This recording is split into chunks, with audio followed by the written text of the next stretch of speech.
Hey guys, Capper here and welcome back. So this is like my first video after our channel was hacked, taken down and demonetized. So it's going to be kind of a raw video. Of course, I bought this new drone before we got demonetized, which I wouldn't have otherwise. So it's going to be kind of raw and it's going to be kind of unrefined, if you will. This is just my first quick hasty flight with this brand new DJI Mini 3 Pro, which is an awesome little drone.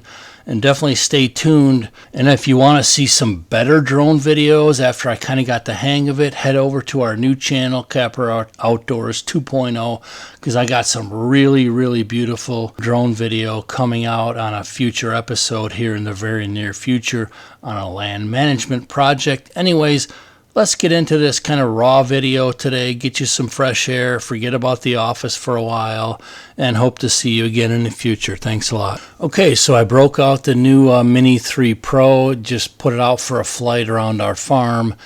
And the first thing I realized is I did not know how to, record audio. So there's no audio with this. It's kind of a process on figuring out how to record cache audio. So I'm going to have to wing it with the audio, but I wanted to test a couple things. I just obviously wanted to see how it handled because it's super tiny, fits in the palm of my hand. And I bought the RC unit with a separate RC controller, which I like so far very much. And of course, the drone itself is super tiny. So as far as any wind, it's going to have some challenges that way. So with this first flight also, just trying to figure out the adjustments, like, do you want to record in 4K? Do you want to record in 5K? Do you want 30 frames per second? Do you want 48, 53, 60 frames per second? I'm figuring all that out because on this new RC controller, half of it is like touch screen and the other half of it is like old school where you got to push a button to change things. So it's an adjustment, trying to get used to this. Trust me, I have a long way to go. I've been watching a lot of videos, but this thing is an awesome little drone. The reason I got it is because the last one, the Phantom 4 Pro, didn't fit in my machines. I mean, it was a very big box. Okay, so as you can see here, the drone kind of fits in the tractor, but not in the mini excavator or the skid steer for that matter, because it's a pretty big and bulky box right here, and it's kind of hard to stuff in corners when you ain't got enough room. And the excavator and the skid steer don't have any extra room. So I wanted a smaller drone that I could just throw in the machine with me and actually take advantage of it more.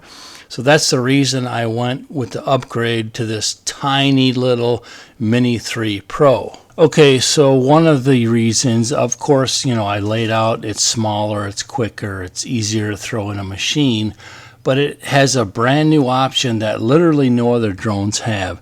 It's called True Vertical Shooting Vertical Video, which means basically most drones can only shoot like straight out. Like if you have your drone straight out and you're looking at whatever you're flying at, but a true vertical shooting, which is going to be important for us on our property since we have rock formations and we have the waterfalls, you could literally point that camera straight up in the air and you could shoot really cool video that's true vertical above where the drone is hovering. So let's take a look at that. And so I'm going to kind of come into this tree line. I'm hovering over the pond and I'm going to do the true vertical video, this is the first drone that has this.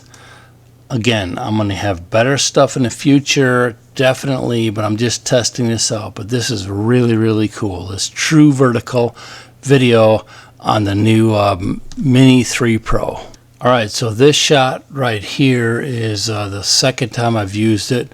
This is on a client property that we completed about a month or two ago.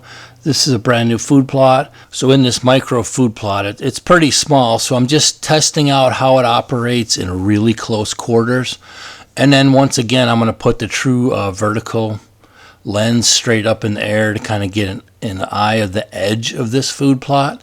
So it's really cool, really interesting. Stay tuned to our channel and Capper Outdoors 2.0 as I hope to put this to use a lot more. So have a great weekend. Appreciate you being with us. We'll catch you on the next one. Thanks a lot.